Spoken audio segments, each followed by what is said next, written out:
میں تو حیرت میں ڈوب جاتا ہوں جب خواتین ہاتھوں میں پلے کارڈ اٹھائے میرا جسم میری مرضی کا نعرہ لیے میدان عمل میں کود پڑتی ہیں، اور پھر اس سے بڑے دکھ کی بات یہ ہے کہ ہمارا میڈیا ان کے پیچھے کسی نہ کسی انداز سے کھڑا ہو جاتا ہے اور ایک ماحول پیدا کیا جاتا ہے کہ اس کی زیادہ سے زیادہ تشہیر ہو۔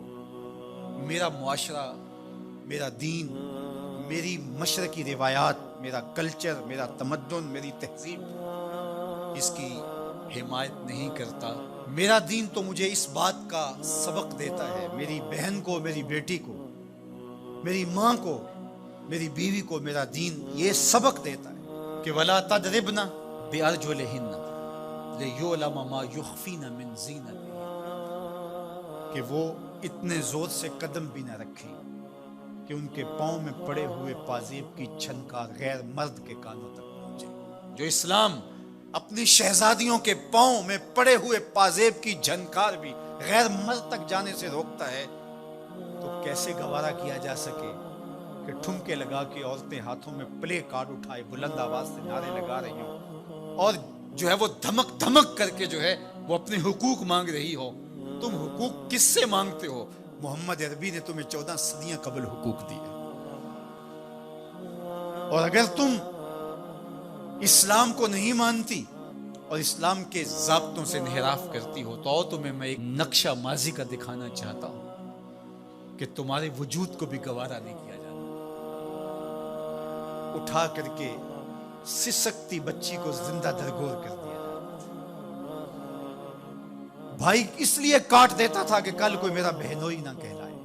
عکاس کے میلے میں بیٹوں کے ہاتھوں مائیں فروخت نہیں ہوئی؟ تذلیل کا اور کیا روپ تھا جو عورت نے نہیں دیکھا تھا؟ یہ تو اسلام کا فیض ہے کہ اسلام نے ماں کا روپ دیا، اسلام نے عورت کو بہن کا روپ دیا، عزتوں کی مسند پہ بٹھایا۔ بیٹیاں زندہ درگور ہو رہی تھی، میرے حضور نے کہا میری فاطمہ میرے جگر کا ٹکڑا۔ اس کو بتایا کہ تو تکریم کی جگہ پہ ہے، تو عزت کے مقام پہ ہے، اور حضور علیہ السلام سے سیدہ ملنے آتی، حضور اٹھ کے استقبال کرتے۔ عورت کہتی ہے مجھے حق نہیں دیا گیا جتنے حق تجھے دیے گئے۔ مرد کو وراثت میں ایک حق دیا گیا، عورت کو 2 حق دیے گئے۔ وہ باپ کی وراثت میں بھی حق لیتی ہے، شوہر کی وراثت میں بھی حق لیتی ہے، اس کو 2 حق دیے گئے۔ تو یہ تو عزت اسلام کی دی ہوئی ہے، یہ تو وقار اسلام کا دیا ہوا ہے۔ اسلام نے تجھے تکریم کی مسند پہ بٹھایا، اسلام تمہیں عزت کے مقام پہ بٹھایا، تو آوارہ ہو گئی؟ تو ہاتھ میں پلے کارڈ اٹھائے بازاروں میں گھومنے لگی، آوارگی کو اپنا حق سمجھنے لگی؟ یہ تو نقص تھا، یہ تو جاہلیت کے زمانے کی عورتوں کا مزاج تھا۔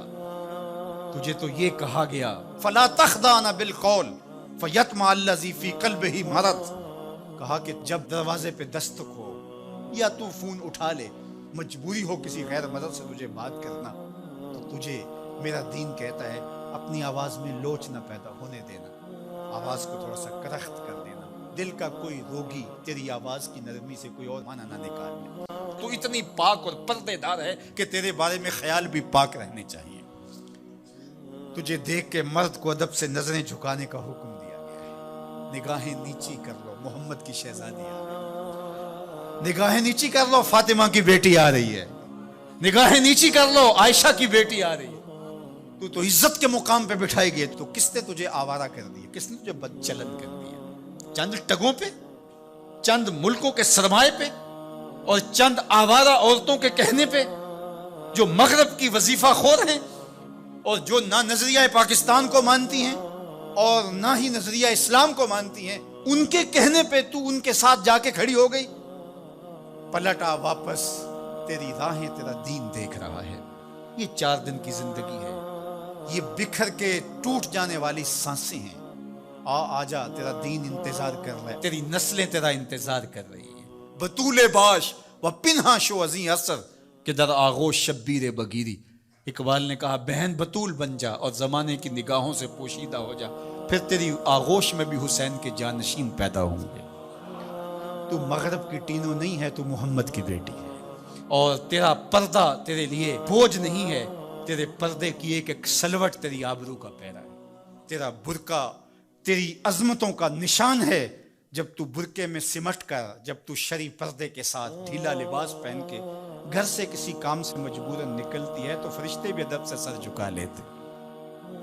حضرت عبداللہ ابن عباس غالباً بیٹھے تھے تو آپ کے پاس کوئی تابعی بیٹھے تھے. تو اچانک آپ نے فرمایا تمہیں جنتی عورت نہ دکھاؤں؟ انہوں نے کہا جی دکھائیے. تو کہا وہ جو سیاہ رنگت کی خاتون گزر رہی ہے یہ جنتی ہے. تو انہوں نے کہا وہ کیسے؟ کہا ایک دن یہ حضور کے پاس آئی اور آقا کریم سے کہنے لگی حضور میرے لیے دعا کر دیجیے، مجھے مرگی کے دورے پڑتے تو میں گر پڑتی ہوں، تو آپ میرے لیے دعا کر دیجیے میں اس بیماری سے بچ جاؤں. تو اللہ کے محبوب علیہ السلام نے فرمایا اگر تو صبر کرے تو تیرے لیے جنت کا وعدہ ہے. آپ کہو تو میں دعا کر دیتا ہوں تم ٹھیک ہو جاؤ گے، لیکن اگر تم صبر کرو تو جنت کا وعدہ ہے. تو اس نے کہا ٹھیک ہے مجھے منظور ہے، جنت وعدہ ٹھیک ہے، لیکن جب میں گرتی ہوں تو میرا پردہ کھل جاتا ہے، عورت ذات ہوں. چلو ٹھیک ہے بیماری رہے گروں بھی، لیکن اتنی دعا تو کر دیں کہ پردہ نہ کھلے. تو اللہ کے محبوب نے فرمایا ہاں یہ دعا میں کر دیتا ہوں. کہا کہ مرگی کے دورے سے اب بھی پڑھتے ہیں، اب بھی گر جاتی ہے، لیکن اللہ اس کے پردے کی حفاظت کرتا ہے. اللہ اکبر. تو پردہ کتنی اہم چیز ہے اور ہمارا دین ہمیں اس کی تلقین کرتا ہے کہ تمہارا حیا نہیں لٹنا چاہیے، تمہارے پردے کی حفاظت رہنی چاہیے. حیا دین ہے اور حیا کے ساتھ اسلام کا تعلق کتنا گہرا ہے کہ یہ دونوں جڑی ہوئی چیزیں ہیں. ایک رخصت شے ہوتی ہے تو دوسری بھی رخصت ہوتی ہے. مجھے بھی آپ کو بھی عملی کوشش بھی کرنی چاہیے کہ یہ جو ذرائع ہیں حیا باختگی کے، ان سے اپنے آپ کو اور اپنی نسل کو بھی بچایا جائے، اپنی معاشرت کو بھی بچایا جائے. اور دوسری بات کہ ایمان کی تکمیل تو حیا سے ہی ہے. یہ باڑ ہے ایمان کے لیے، اگر یہ باڑ اتر گئی تو ایمان پر حملہ ہو جائے.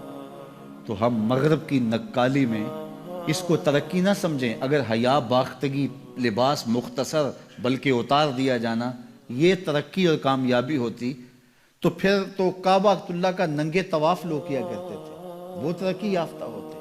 تو برہنہ ہو جانا یہ حیوانیت کی طرف سفر ہے، یہ کامیابی نہیں ہے، یہ عروج نہیں ہے، یہ فیشن اور ترقی نہیں ہے، یہ تو اخلاقیات سے کنارہ کشی ہے، یہ تو حیا باختگی ہے. اسلام ایک روشن خیال دین ہے، اسلام ترقی یافتہ دین ہے، اسلام انسانی مزاج سے ہم آہنگ دین ہے، انسانی ضروریات کے تقاضوں کو پورا کرنے والا دین ہے.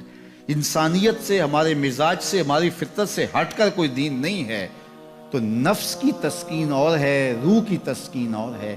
تو جوانی کے دور کے اندر نوجوان کی زندگی کی کچھ ترجیحات ہوتی ہیں، لیکن بعد کے اندر وہ خود سمجھ رہا ہوتا ہے کہ میں یہ غلط ہوں. آج مغرب پریشان ہے کہ انہوں نے جوانی کے 4 ایام تو اپنی خواہشوں میں اسیر ہو کے گزار لیے، لیکن ان کے بڑھاپے کی تلخیوں کو آپ نہیں جانتے کیا ہے. تو مغرب کے سانچے میں ڈھلنے کی کوشش نہ کرو. وہ اقبال نے کہا تھا نئی تہذیب تکلف کے سوا کچھ بھی نہیں، چہرہ جو نہ روشن ہو کہ تو کیا حاجت گلگو نہ فروش. اندر کچھ ہو ہی نہ اور اوپر میک اپ کیا ہوا ہو تو وہ تو کبھی اترے گا، جب اترے گا تو نیچے سے کیا بلا نکلے گی. تو یہ مغرب کی تہذیب ایک میک اپ ہے، جب اترتا ہے تو نیچے سے بلائیں برآمد ہوتی ہیں. اور وہ بڑھاپے میں جا کے ان کی حالت دیکھو کہ وہ کتنی تلخ عجیب اور پریشان کن زندگی گزار رہے ہیں. لیکن مومن کی زندگی میں بظاہر تلخیاں بھی ہوں لیکن اس کا چہرہ روشن ہی آپ کو دکھائی دے گا اگر وہ اسلام کے دیے ہوئے اصولوں کے مطابق چلتا ہے. تو مشرق کو کبھی بھی مغرب کی نکالی نہیں کرنی چاہیے. مغرب تو اس مصیبت سے جان چھڑانا چاہتا ہے لیکن ان کی معاشرت اس طرز کی بن گئی ہے کہ جان چھوٹنے نہیں پا رہی، اور جہاں سے وہ نکلنا چاہتا ہے وہاں سے ہم داخل کیوں ہونا چاہتے ہیں. تو میری بیٹی، میری بہن، تو مغرب کی بیٹی نہیں ہے، تو مشرق کی شہزادی ہے. تیرا برقع، تیری چادر، تیرا حجاب تیری آبرو کا پہرا ہے. جب تو سمٹتی ہے تو معاشرہ پھیلتا ہے. تیرا حیا ہی تیری زندگی کا تیور ہے اور یہی تیرا نور ہے. ایک صحابی حضور کی خدمت میں حاضر ہوا اور عرض کرنے لگا جاہلیت کے زمانے کی 2 باتیں ہیں، ایک بات یاد آتی ہے تو آنسو نہیں تھمتے، اور ایک بات یاد آتی ہے تو ہنسی نہیں رکتی. کہا وہ کون سی 2 باتیں ہیں؟ کہا وہ بات، جو بات یاد آئے تو میری ہنسی نہیں تھمتی وہ یہ ہے کہ میں ایک لمبے سفر پہ جانا تھا. تو یہ سفری معبود اور بت بھی ساتھ رکھتے تھے، تو میں نے سامان میں بت باندھ لیا تو وزن بھاری ہو گیا، تو میں نے سوچا کہ پہلے ہی میرے پاس سامان زیادہ ہے تو میں اپنے خدا کا بوجھ بھی ساتھ اٹھاؤں، تو میں نے کہا کوئی ہلکا پھلکا معبود ہونا چاہیے، تو میں نے آٹا گوندھ کر کے اس میں شہد ملایا یا ستو گوندھ کر کے اس میں شہد ملایا، تو میں نے ایک ہلکا سا بت بنایا، پھر اس کو دھوپ میں رکھ کے خشک بھی کر لیا اور اپنے سامان میں رکھ لیا، اور راستے میں پوجا پاٹ بھی چلتی رہی۔ جب میں منزل پہ پہنچا اور واپس پلٹا تو جو میرا اندازہ سفر تھا اس کے مطابق توشہ لیا تھا، سفر کوئی 2-4 دن اوپر ہو گیا اور میرا توشہ سفر ختم ہو گیا۔ تو ایک آدھ دن تو میں نے بھوک کاٹی، لیکن جب بھوک کی شدت ہوئی اور میرے پاس کھانے کے لیے کچھ نہیں تھا تو مجبور ہو کر میں نے تھیلے میں ہاتھ ڈالا اور اپنے معبود کو ہی نکالا اور پتھر پہ رکھ کے توڑا، اور پھر اس کے اندر پانی ڈال کر اس کو گوندا، پھر اس کی روٹی پکائی، پھر کھاتے ہوئے کہا میرے خدا اب کام نہیں آئے گا تو کب آئے گا، اب تو بھوک سے میری جان بھی نکل رہی ہے۔ آج اس بت کی بے بسی مجھے یاد آتی ہے تو میری ہنسی نہیں تھمتی۔ کتنا بے بس معبود تھا جو اپنے پجاری سے اپنا وجود بھی نہیں بچا سکتا تھا، وہ یہ بھی گزارش نہیں کر سکتا تھا کہ میری پوجا پاٹ کرنے والے آج میرے بدن کو توڑ رہا ہے اور دانتوں تلے چبا رہا ہے اور پھر اپنے معدے میں ڈالے گا، پھر گندگی کے ڈھیر پہ پھینک آئے گا، جو اپنی دکھ بھری داستان بھی بیان نہیں کر سکتا، وہ میرا معبود تھا۔ آج اس بت کی بے بسی مجھے یاد آتی ہے تو میری ہنسی نہیں تھمتی، اور جو چیز مجھے تڑپا دیتی ہے وہ یہ ہے کہ میں اپنی بیوی کو حاملہ چھوڑ کے گیا ایک سفر پہ، اور وہ میرا سفر بہت لمبا تھا، کئی سالوں کے بعد واپس پلٹا تو میرے گھر کے آنگن میں بیٹی کھیل رہی تھی، اور میری بیوی نے اس ڈر سے کہ یہ بیٹی کو زندہ درگور کر دے گا، بیٹی کی توتلی زبان پر میرے لیے محبت کے خوبصورت جملے رکھ دیے۔ عربوں سے گفتگو آپ کریں تو ان کے لہجے میں اتنی مٹھاس ہوتی ہے کہ ان کے جملے دل کو چیر دیتے ہیں۔ اللہ نے نطق کا جو نور اہل عرب کو دیا ہے وہ دنیا کی کسی زبان کو نہیں دیا۔ اقبال نے کہا نا شکوہ ترکمانی ذہن ہندی نطق عربی، کہ عربوں جیسی زبان کسی کے پاس نہیں ہے، ترکوں جیسا وجود کسی کے پاس نہیں ہے، اور ہندیوں جیسی ذہانت کسی کے پاس نہیں ہے۔ تو وہ بات اور ان کا میٹھا لہجہ اور خوبصورت انداز، اور اس نے بیٹی کی زبان کے اوپر خوبصورت باتیں، باپ کے لیے محبت کے جذبات رکھ دیے۔ تو وہ کہتے ہیں میں جب لمبا سفر کاٹ کے آیا اور اپنے گھر داخل ہوا تو میں بیٹی کو دیکھ کے جھل بھن کے کباب ہو گیا، لیکن ماں نے اس بیٹی کو میرے لیے بہت زیادہ تیار کیا تھا، اس کے دل میں محبت ڈالی تھی، اس کی زبان پر لہجے پہ اتنے میٹھے رس بھرے لفظ رکھے تھے، وہ دوڑ کے آ کے میری ٹانگوں سے لپٹ گئی اور یا ابا ہو کہہ کر کے مجھے پکارنے لگی، اور میں اندر سے کھول رہا تھا اور میرا خون جو ہے وہ جوش میں تھا کہ میرے گھر میں بیٹی، اور میں اپنی بیوی کو گھورنے لگا کہ ایک تو نے سانپ کو جنم دیا ہے اور دوسرا اس کو باتیں سکھائی ہے، اور میں اس انتظار میں تھا کہ اس بیٹی کو میں کسی طرح ٹھکانے لگاؤں، اور خیر میں کچھ وقت آرام کیا اور بیٹی کو ساتھ لے کر کے باہر چلا گیا، اور وہاں میں نے ریت میں جو ہے وہ گڑھا کھودنا شروع کر دیا۔ میری بیٹی کو میرے سے اتنا پیار تھا، اتنی محبت تھی کہ جب میں تھکن سے چور ہوتا اور میرے ماتھے پہ پسینہ آتا، وہ آگے بڑھ کے اپنے دامن کے چلو سے ماتھے کا پسینہ صاف کرتے، اور میرے دل میں کوئی نرمی اس کے باوجود پیدا نہ ہوتی، اس سماج کی جھوٹی رسموں میں ایسا جکڑا ہوا تھا، اور اس بیٹی کے لیے میرے دل کے اندر اتنی نفرت تھی کہ میں اس کو بہت جلد صفحہ ہستی سے مٹانا چاہتا تھا، لیکن اس بیٹی کو پتا نہیں تھا کہ یہ سب کچھ کیوں ہو رہا ہے، ستم کوشیاں ہیں، کرم کاریاں ہیں، بس ایک دل کی خاطر یہ تیاریاں ہیں۔ اسے نہیں پتا تھا یہ گڑھا کس کے لیے کھودا جا رہا ہے۔ خیر جب میں نے گڑھا کھود لیا اور میں گڑھے سے باہر آیا تو میری بیٹی کے چہرے پر طمانیت کے آثار آ گئے کہ میرے باپ کی مشقت ختم ہوئی، لیکن اسے نہیں پتا تھا کہ اب مشقت کس کی شروع ہونے والی ہے، اور میں نے اس کو دھکا دے کے اوپر سے ریت انڈھیلنا شروع کر دی۔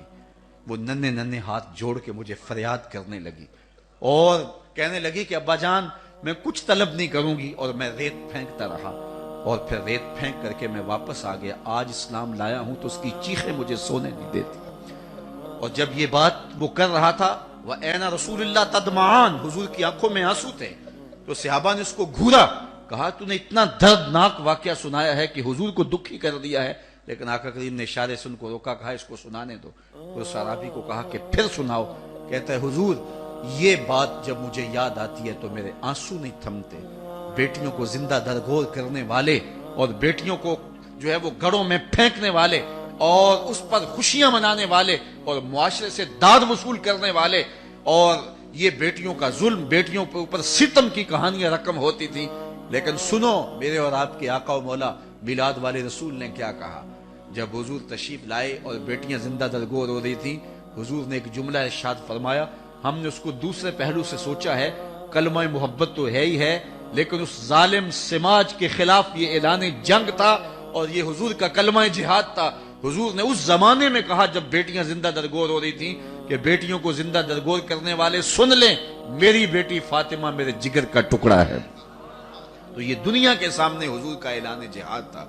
اور پھر آج بیٹیوں کے لیے آپ کے دل میں بھی محبت ہے اور میرے دل میں محبت ہے. بیٹی جب گھر سے ہم رخصت کرتے ہیں تو باپ کی پلکیں بھی بوجھل ہوتی ہیں اور ماں کی سسکیاں بھی جو ہیں وہ نہیں تھمتی ہیں. یہ پیار کس نے رکھا ہے سینے کے اندر؟ یہ محبت کس نے رکھی ہے ماں باپ کے سینے کے اندر؟ میں گجرانوالہ مارکیٹ میں ایک دن گزر رہا تھا تو میں نے ایک بوڑھے شخص کو دیکھا جس نے اپنی کمر پہ بوریاں لا دی تھی. تو میں نے رک کے اسے پوچھا کہ تم اس بڑھاپے میں کام چھوڑ کیوں نہیں دیتے؟ تو مجھے کبھی بھی اس کا لہجہ نہیں بھولا. اس کی آنکھوں میں نمی آ گئی اور ایسے اس نے انگلی کھڑی کی اور کہنے لگا حضرت ابھی ایک بیٹی رہتی ہے جس کی میں نے شادی کر دی. تو میں سوچنے لگا یہ باپ تو زندہ درگور کرتا تھا، آج یہ جھکی ہوئی کمر پہ بوریاں لاد رہا ہے. یہ بھائی تو قتل کرتا تھا، کل کوئی میرا بہنوئی نہ کہلائے. آج یہ فیکٹری میں اوور ٹائم لگا رہا ہے کہ میں نے بہن کے ہاتھ پیلے کرنے. باپ کے سینے میں یہ پیار کس نے ڈالا؟ بھائی کے سینے میں یہ محبت کس نے ڈالی؟ ایک ہی جواب ملے گا، میلاد والے رسول نے. اب کوئی اس بیٹی کو کہے کہ تو حضور کا میلاد نہ منایا کر، میرے پاس بڑی دلیلیں موجود ہیں، تو وہ کہے گی منہ دوسری جانب کر. مجھے تو عزت ہی حضور نے دی ہے، مجھے تو جینے کا حق ہی حضور نے دیا ہے، مجھے تو وقار ہی حضور نے دیا ہے. میری ساری عزت اور میرا سارا وقار اور میرا سارا تقدس آمنہ کے لال کا صدقہ ہے. میں تو جیوں گی تو حضور کے لیے، میں تو مروں گی تو حضور کے لیے. میں تو اپنی اولاد کو بھی درود و سلام کی لوریاں دوں گی، میں تو اپنی اولاد کو بھی حضور پہ درود پڑھنا سکھاؤں گی، اس لیے کہ مجھے زندگی کی ضمانت ہی مصطفیٰ جان رحمت نے دی.